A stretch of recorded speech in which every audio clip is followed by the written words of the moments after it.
আমি একটা গল্প বলি। 1890 সালে আমেরিকাতে একটা বাচ্চা শিশুর জন্মগ্রহণ করেছে। পৃথিবীতে প্রত্যেকদিন কয় লক্ষ শিশু জন্মগ্রহণ করে কেউ বলতে পারবো? 6 লক্ষ শিশু প্রতিদিন জন্মগ্রহণ করে। মারা যায় কতজন? 2021 সালে বাংলাদেশে শুধুমাত্র বিশ্ববিদ্যালয় শিক্ষার্থী 101 জন আত্মহত্যা করে মারা গেছে। তারা ঢাকা বিশ্ববিদ্যালয়ের 9 জন, শাহজালাল বিজ্ঞান ও প্রযুক্তি বিশ্ববিদ্যালয়ের 5 জন, জগন্নাথ বিশ্ববিদ্যালয়ের 6 জন, মেডিকেলের 12 জন, প্রাইভেট ইউনিভার্সিটির 23 জন। সবাই এদেশে ক্রিম স্টুডেন্ট না? আমরা সবাই এরকম ভালো ভালো বিশ্ববিদ্যালয়ে পড়তে চেয়েছিলাম না ওয়ান্স আপন এ টাইম? সো সেই জায়গায় পড়ার পরেও সুসাইড। বুঝতে পেরেছি আমরা? সেই রকম প্রতি বছর আত্মহত্যা করে মারা যায় 7 লক্ষ। এটা বলেছে ওয়ার্ল্ড হেলথ অর্গানাইজেশন। 7 লক্ষ মারা যায় প্রতি বছরে আত্মহত্যা করে। আর আপনি হয়তো চিন্তা করতেছি 6 লক্ষ প্রতিদিন জন্মগ্রহণ করে। সো আমেরিকাতে এরকম একটা বাচ্চা শিশু জন্মগ্রহণ করেছে, 6 বছর বয়সে তার বাবা মারা গেছে। নর্মালি গল্পগুলো এমনই হয় না, বাবা মারা যাবে, কিছুদিন পরে মাও মারা যাবে। সো মা তার মারা যায় নাই, তার মা তার সাথেই ছিল। সে কৃষি কাজ করতো ক্লাস 7-এ, ওদের গ্রেড 7th গ্রেডে তাকে ড্রপ আউট দিয়ে দিছে, টাকা পয়সা দিতে পারে না। এরপরে হচ্ছে সে 16 বছর যখন বয়স হয়, আমেরিকাতে ডিফেন্সে চাকরি করার জন্য 17 বছর বয়স লাগে। তো 17 বছর হয় নাই, সে চুরি করে তার বয়স 17 করছে, করে ইউএস আর্মিতে যোগদান করছে। ইউএস আর্মি 1 বছর পরে বুঝতে পারছে যে সে তার বয়স লুকোচুরি করছিল, এই জন্য তাকে সাসপেন্ড, আমেরিকান আর্মি থেকে সে বরখাস্ত। এরপরে সে রেলওয়েতে চাকরি করতে গেল, রেলওয়েতে কলিগের সাথে মারামারি, রেলওয়ে থেকে বরখাস্ত। কতবার বরখাস্ত হয়েছে? স্কুল থেকে 1 বার। মোট কয়বার? ওকে, 3 বার, এটা মাথায় রাখেন। তারপরে সে একটা ফেরি বোট কোম্পানি খুলছে, কিছুদিন চলে, এরপর আর চলে না।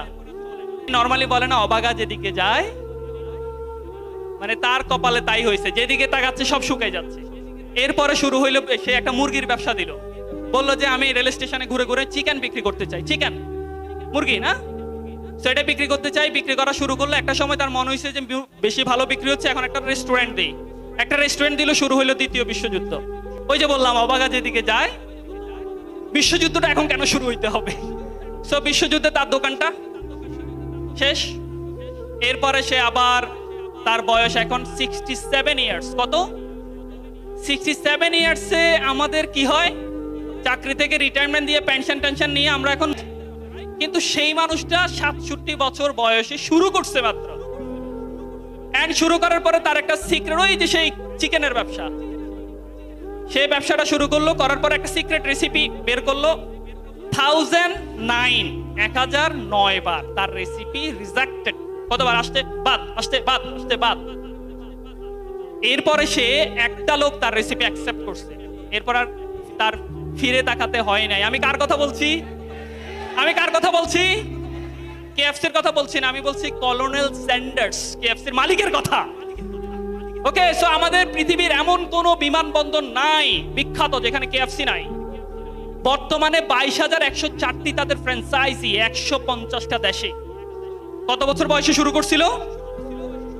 আমরা কত বছর বয়সে আত্মহত্যা করি? কত বছর বয়সে? আজকে তোমরা আমার সাথে একটা ওয়াদা করবে, আমাদের মেয়র স্যার আছেন, জীবনে যত কষ্ট আসুক, যত তুফান আসুক, সাইক্লোন, প্রেমিকা চলে গেছে, ফ্যামিলি সমস্যা, আত্মহত্যা করব না। বলো, এখানে যারা আছো, তোমার যদি কোনোদিন মনে হয় যে আমার জীবনটা শেষ, আমি আর রাখতে চাই না, সেদিন আত্মহত্যা করার আগে আমাকে ফোন দিবা যে ভাইয়া শেষবার আপনার সাথে কথা বলে 1 কাপ চা খেয়ে আত্মহত্যা করতে চাই। কে দিবা? আচ্ছা ঠিক আছে, আত্মহত্যা করার জন্য যদি কারো মাইন্ডসেট আসে 1 ঘন্টা দৌড়াবা, তারপর আত্মহত্যা করবা। কয় ঘন্টা? 1 ঘন্টা দৌড়াতে পারলে আত্মহত্যার ভূত মাথা থেকে চলে যাবে। ওকে, এটা আমি বলি না, এটা একজন ডাক্তার বলেছেন। সো প্লিজ, জীবন আগে। এত বেশি ফ্রাস্ট্রেশনের দরকার নাই। এত বেশি সাকসেস, একটা সরকারি চাকরি পাইলে কি হয়? 8টা সরকারি চাকরি পেয়ে গত 29 মে সুইসাইড করছে। 8টা। কয়টা চাকরি? আমরা যারা মনে করি যে সরকারি চাকরি পাইলে আমি সফল, সাকসেস, সফলতা কিন্তু এসব জায়গায় না, আসলে চাকরিতে না, কিন্তু আসলে বুঝতে পেরেছি। সফলতার সংজ্ঞাটা নিজের জন্য চেঞ্জ করে ফেলতে হবে। ওকে, পারবো ইনশাআল্লাহ।